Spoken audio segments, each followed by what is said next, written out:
ইব্রিয় পত্র অধ্যয়নে আপনাকে স্বাগত।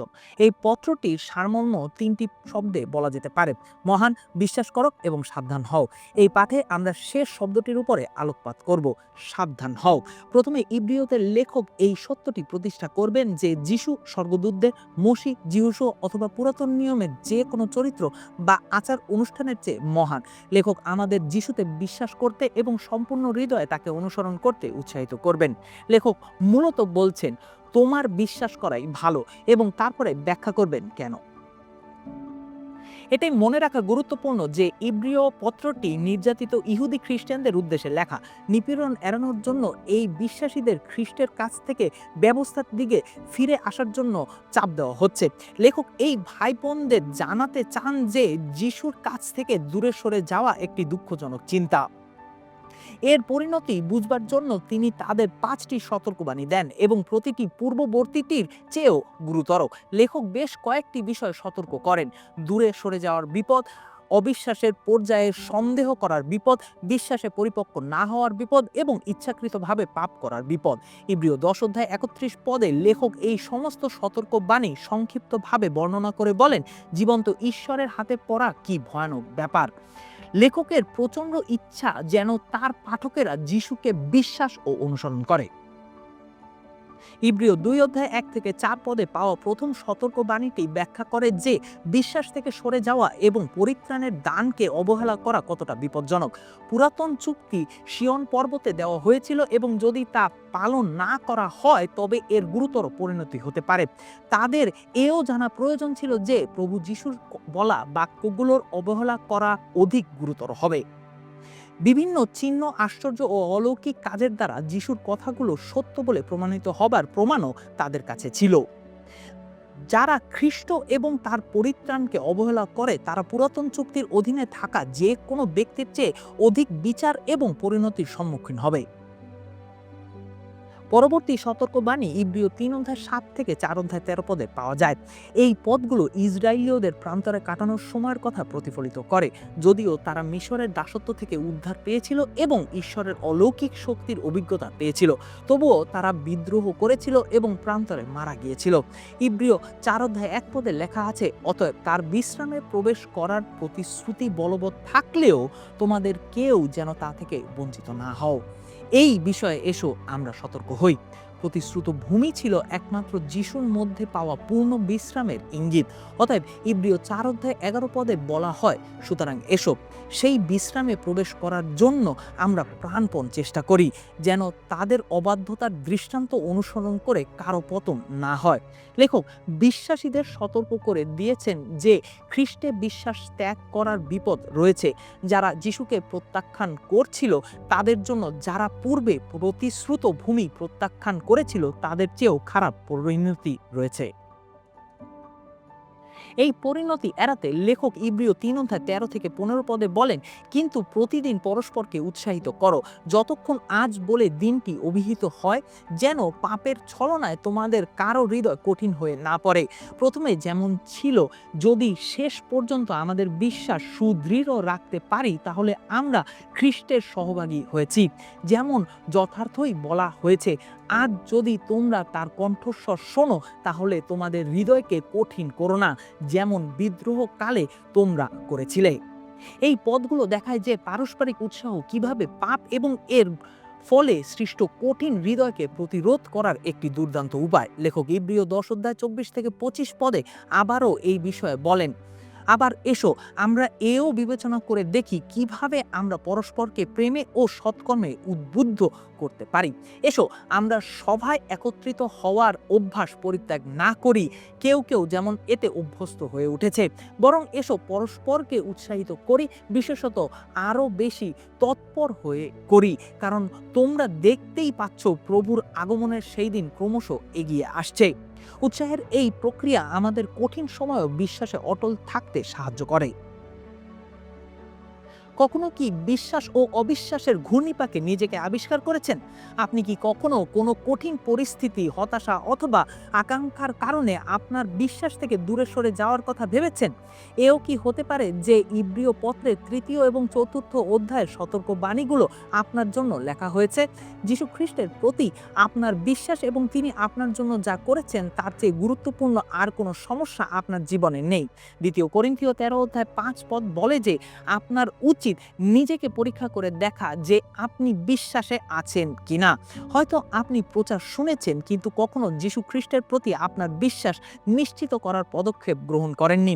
ইব্রিয় ৩ অধ্যায় ১৫ পদে লেখকের কথা বিবেচনা করে এই পদক্ষেপ নেওয়ার জন্য এর চেয়ে ভালো সময় আর নেই। আজ যদি তোমরা তার কণ্ঠস্বর শোনো তাহলে তোমাদের হৃদয়কে কঠিন করো না। এটি এই সতর্ক বাণী যে পাপকে ঈশ্বরের হৃদয় পরিবর্তনের পথে বাধা হতে দিও না। ইব্রিয় ৪ অধ্যায় ১ থেকে ২ পদে লেখক লেখেন, অতএব তার বিশ্রামে প্রবেশ করার প্রতিশ্রুতি বলবৎ থাকলেও তোমাদের কেউ যেন তা থেকে বঞ্চিত না হও। এই বিষয়ে এসো আমরা সতর্ক হই, কারণ তাদের অর্থাৎ প্রান্তরের লোকদের মতো আমাদেরও কাছে সুসমাচার প্রচার করা হয়েছিল, কিন্তু তারা যে বাণী শুনেছিল তাদের কাছে তা ছিল মূল্যহীন, কারণ যারা বিশ্বাসের সঙ্গে শুনছিল তারা তাদের সঙ্গে সংযুক্ত থাকেনি। এটি যিশু বিভিন্ন ধরনের মাটি সম্পর্কে যে দৃষ্টান্তটি শিখিয়েছিলেন তার মতো।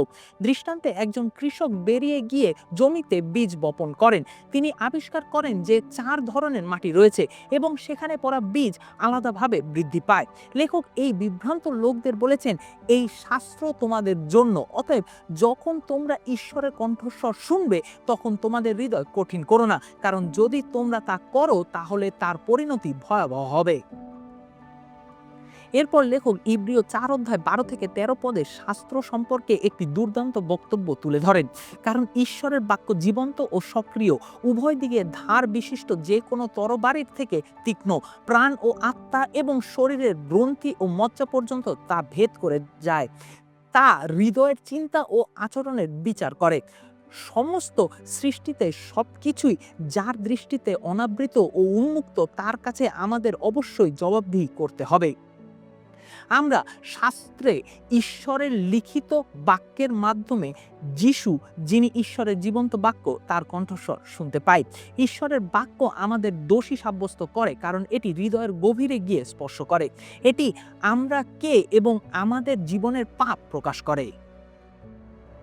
৩য় সতর্কবাণীটি ইব্রিয় ৫ অধ্যায় ১১ থেকে ৬ অধ্যায় ২০ পদে এসেছে।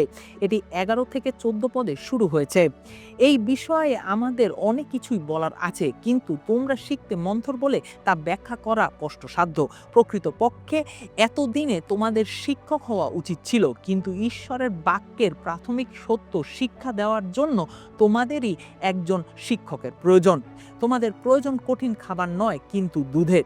যে দুধ খেয়ে বেঁচে থাকে সে এখনো শিশু, ধার্মিকতার বিষয়ে শিক্ষা সম্পর্কে তার কোনো পরিচয় নেই। কিন্তু প্রাপ্তবয়স্ক লোকদের প্রয়োজন কঠিন খাবার, যারা সব সময় অনুশীলনের মাধ্যমে ভালো ও খারাপের মধ্যে প্রভেদ নির্ণয় করতে নিজেদের অভ্যস্ত করে তুলেছে। ১ করিন্থীয় ৩ অধ্যায়ে পৌল কঠিন খাদ্য গ্রহণের উপযুক্ত পরিপক্ক হওয়ার পরিবর্তে দুধে আটকে থাকার কথাও বলেছেন। উভয় লেখকই এই রূপকটি ব্যবহার করে খ্রিস্টের সেই অনুসারীদের উল্লেখ করেছেন যারা তাদের বিশ্বাসে পরিপক্ক হচ্ছে না। এর অর্থ এমন বিশ্বাসীদেরকে খুঁজে বের করা যারা নিজেরা শাস্ত্র অধ্যয়ন করে নিজেদের খাওয়াতে পারে না। এই অনুসারীদের মধ্যে কাউকে কাউকে হাতে ধরে বাধ্যতার সহজ পথে পরিচালিত করার প্রয়োজনও হতে পারে। তারা সহজেই বিভ্রান্ত হয়, সর্বদা বিশ্বাসের সবচেয়ে মৌলিক অংশগুলো নিয়ে সন্দেহ করে। ইব্রিয় পত্রের লেখক ঈশ্বরের লোকদের শাস্ত্রে প্রবেশ করাতে চান, যেন ঈশ্বরের বাক্য তার লোকদের গঠন করতে পারে। ইব্রিয় ৬ অধ্যায় ১ থেকে ২ পদ পাঠকদের উৎসাহিত করে যেন তারা মৌলিক বিষয়গুলো আয়ত্ত করে এবং গভীর আত্মিক অন্তর্দৃষ্টি অব্যাহত রেখে দুধ থেকে কঠিন খাবারের দিকে ঝুঁকতে পারে। এই বার্তাটির পরেই রয়েছে শাস্ত্রের মধ্যে পাওয়া সবচেয়ে ভয়ঙ্কর সতর্কবাণীগুলোর একটি, ইব্রিয় ৬ অধ্যায় ৪ থেকে ৬ পদ। কারণ একবার যারা আলোকপ্রাপ্ত হয়েছে, যারা স্বর্গীয় বিষয়ের রস আস্বাদন করেছে, যারা পবিত্র আত্মার অংশীদার হয়েছে, যারা ঈশ্বরের বাক্যের মাধুর্য উপলব্ধি করেছে এবং সন্নিকট যুগের পরাক্রম আস্বাদন করেছে, তারা যদি ঈশ্বর থেকে দূরে চলে যায় তাহলে তাদের আবার মন পরিবর্তন ঘটানো অসম্ভব। কারণ ঈশ্বরের পুত্রকে প্রত্যাখ্যান করে তারা আবার তাকে ক্রুশবিদ্ধ করছে এবং প্রকাশ্যে তার মর্যাদা হানি করছে। এই পদগুলি লেখার দিন থেকেই বিতর্কের জন্ম দিয়েছে এবং আজও তা হচ্ছে। তাদের আবার মন পরিবর্তন ঘটানো অসম্ভব। এর অর্থ কি? এটি অবশ্যই বিশ্বাস প্রত্যাখ্যান করার কথা বলছে, তবে মানদণ্ডটি খুব বিস্তারিত নয় এবং কিছুটা ভীতিকর। পত্রে উল্লেখিত এই বিদ্রোহের বিষয়টি পাঠকদের জন্য সতর্কবাণী, অভিযোগ নয়। কিন্তু যদি তারা তাদের পথ চলতে থাকে এবং তাদের অবিশ্বাসকে বাড়তে দেয় তবে বিপদ সামনে অপেক্ষা করছে। যারা বিশ্বাস করেন যে প্রকৃত পরিত্রাণ হারানো যায় না, তাদের জন্য এই অনুচ্ছেদের একমাত্র ব্যাখ্যা হলো এই যে এই ইব্রিয়রা খ্রিস্টের জীবনের আস্বাদ নিয়েছিল কিন্তু তারা এখনো পরিত্রাণ পর্যন্ত বিশ্বাস করেননি। তারা যুক্তি দেবে যে এই ইব্রিয়রা নিজেদেরকে কেবল খ্রিস্টান বলে দাবি করেছে যদিও তারা প্রকৃতপক্ষে রূপান্তরিত হয়নি। অতএব লেখক হয়তো তাদের আরো গভীর, আরো বাস্তব বিশ্বাসের দিকে আহ্বান করছেন। তিনি একটি অঙ্গীকার দাবি করছেন। যদি তারা দুটি পথের মধ্যে বারবার ঘুরতে থাকে তাহলে তারা তাদের জন্য বিনামূল্যে পাওয়া অনন্ত জীবন থেকে বঞ্চিত হবে। অন্যরা মনে করে যে এই ইব্রিয়রা আসলে পরিত্রাণ পেয়েছে। আলোকিত হওয়া, ঈশ্বরের উপহারের স্বাদ গ্রহণ, পবিত্র আত্মা গ্রহণ এবং ঈশ্বরের বাক্যের স্বাদ গ্রহণ, এই সব কিছু ইঙ্গিত দেয় যে এই পাঠকেরা প্রকৃত বিশ্বাসী ছিলেন। কিছু পণ্ডিতের মতে পরিত্রাণ পাওয়ার অর্থ এই নয় যে আপনি কোনো সময়ে আপনার বিশ্বাস থেকে সরে যেতে পারবেন না। আমরা শাস্ত্র থেকে জানি যে আমরা সৎকর্মের দ্বারা পরিত্রাণ পাই না, যার অর্থ আমরা আমাদের কাজের কারণে পরিত্রাণ হারাতেও পারি না। পরিবর্তে আমরা বিশ্বাসের দ্বারা পরিত্রাণ পাই এবং বিশ্বাস এমন একটি জিনিস যা পরিত্যাগ করা যেতে পারে। এই একই পণ্ডিতরা উল্লেখ করেছেন যে প্রভুতে আমাদের সুরক্ষা সম্পর্কে সমস্ত বাক্য ঈশ্বর আমাদের রক্ষা করার ক্ষমতার সাথে সম্পর্কিত যদি আমরা তার উপর বিশ্বাস রাখতে ইচ্ছুক হই। আমরা এই সত্যে সান্ত্বনা পেতে পারি যে কেউ ঈশ্বরের সুরক্ষিত হাত থেকে জোর করে আমাদের দূরে সরিয়ে নিতে পারে না। তবে যারা তার হাত থেকে নিজেদেরকেই কেড়ে নেয় তাদের কি হবে? যারা তাকে জানার পরেও তাকে প্রত্যাখ্যান করে তাদের কি হয়? যারা তাদের বিশ্বাস প্রত্যাখ্যান করে এবং দূরে চলে যায় তাদের কি হয়? আমরা যেমনটি দেখলাম এই অনুচ্ছেদের অনেক ব্যাখ্যা রয়েছে। একটি শেষ পর্যন্ত এই অধ্যাবসায়ের মাধ্যমে পরিত্রাণকে সংজ্ঞায়িত করে এবং অন্যটি প্রতিক্রিয়া, স্বীকারোক্তি এবং রূপান্তরকে পরিত্রাণের মানদণ্ড করে। এই বিতর্কটি দীর্ঘদিন ধরে চলছে এবং আজকে আমরা এর সমাধান করতে পারবো না। যাই হোক না কেন আমাদের এই সতর্কবাণীর প্রতি মনোযোগ দেওয়া উচিত। ইব্রিয় পত্রটি পাঠকদের বিশ্বাস ত্যাগ করার বিষয়ে সতর্ক করে এবং বিশ্বাস, বাধ্যতা ও ধৈর্যের উপরে জোর দেয়। এটি আমাদের নিজেদের ভালো কাজের পরিবর্তে খ্রিস্টের উপরে সম্পূর্ণরূপে নির্ভর করতে উৎসাহিত করে। যদিও সতর্কবাণীটি বাস্তব এবং সম্ভাব্য হুমকি আসন্ন, লেখক আত্মবিশ্বাসী যে তার শ্রোতারা এখনো তাদের বিশ্বাসের বিরুদ্ধে সম্পূর্ণ বিদ্রোহী হননি। তিনি ইব্রিয় 6:9 বলেছেন, প্রিয় বন্ধুরা, আমরা এসব কথা বললেও আমরা বিশ্বাস করি না যে এই সব বিষয় তোমাদের ক্ষেত্রে প্রযোজ্য। আমরা নিশ্চিত যে তোমরা এর থেকে উৎকৃষ্ট বিষয়ের সহযোগী যা পরিত্রাণের মাধ্যমে আসে।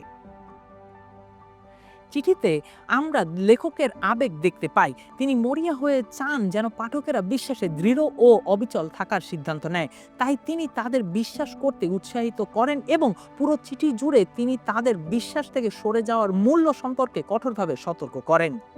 ইব্রিয়দের প্রতি লেখক এই চিঠি আমাদের বিশ্বাসকে নিয়ন্ত্রণে রাখার জন্য একটি দুর্দান্ত হাতিয়ার হিসেবে কাজ করে। এটি তাড়নার মধ্যেও আমাদের বিশ্বাস বজায় রাখতে সাহায্য করে। এটি মনে করিয়ে দেয় যে আমরা যদি হাল ছেড়ে দেই তাহলে আমরা সেই মহান পরিত্রাণ হারাবো। এটি আমাদের খ্রিস্টের দেহের মধ্যে একে অপরকে উৎসাহিত করার গুরুত্ব সম্পর্কে বলে। এটি করুণাময় প্রভু যীশু খ্রিস্টের মাধ্যমে আমাদের জন্য উপলব্ধ অনুগ্রহের কথা মনে করিয়ে দেয়। তাই উৎসাহিত হন, এই সতর্কবাণীগুলোকে হৃদয়ে ধারণ করুন এবং শেষ পর্যন্ত অবিচল থাকুন। এখন শেষ করার আগে নিজেকে পরীক্ষা করার জন্য কয়েক মিনিট সময় নিন। বিবেচনা করুন আপনি বিশ্বাসে আছেন কিনা এবং বিবেচনা করুন আপনি সত্যি যিশুকে অনুসরণ করছেন কিনা। প্রতিদিন ঈশ্বরের কাছে সাহায্য প্রার্থনা করুন, দূরে সরে যাবেন না, আপনার হৃদয়কে কঠোর হতে দেবেন না। যিশুর প্রতি বিশ্বস্ত থাকুন, তার উপরে আপনার দৃষ্টি নিবদ্ধ রাখুন। তবেই আপনি সত্যিকারের মুক্তিপ্রাপ্ত ব্যক্তি হিসেবে সত্যিকারের স্বাধীনতায় বেঁচে থাকতে পারবেন।